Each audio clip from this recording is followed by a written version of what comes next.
Na trgu svetega Petra, ki ga je danes krasil pravi cvetlični vrt iz 35.000 cvetov, je papež Frančišek opozoril, da Kristusovo vstajenje ni praznik z veliko rožami. Ni to, je več.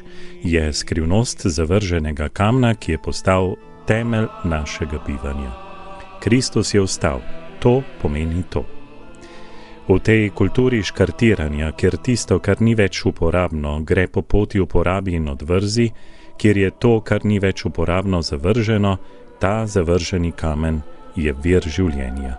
In mi? Tudi mi, kamenčki raztreseni po zemlji, po tej zemlji bolečin, tragedij, z vero ustalega križanega imamo smisel sredi tolikih nesreč.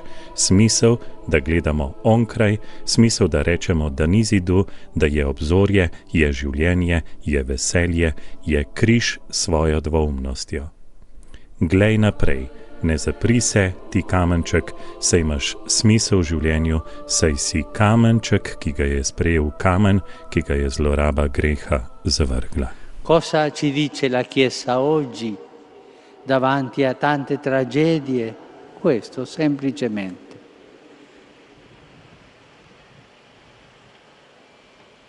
La pietra scartata non risulta scartata. I sassolini che credono e si attaccano a quella pietra non vanno scartati. Hanno un senso. E con questo sentimento la Chiesa ripete. Kaj nam danes pravi Cerkev pred tolikimi tragedijami?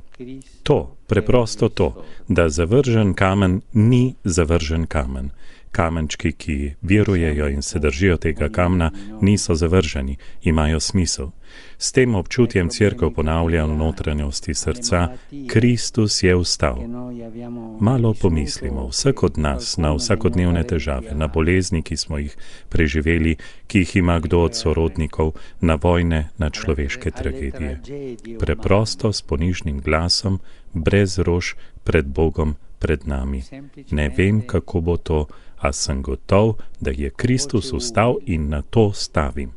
Bratje in sestre, mi prihaja, da vam rečem, ko se boste vračali domov, ponavljajte v svojih srcih, Kristus je vstal. Non so come va questo, ma sono sicuro che Cristo è risorto e io ho scommesso su questo.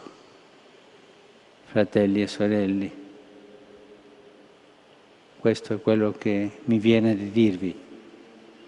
Tornate a casa oggi, ripetendo nel vostro cuore, Cristo è risorto.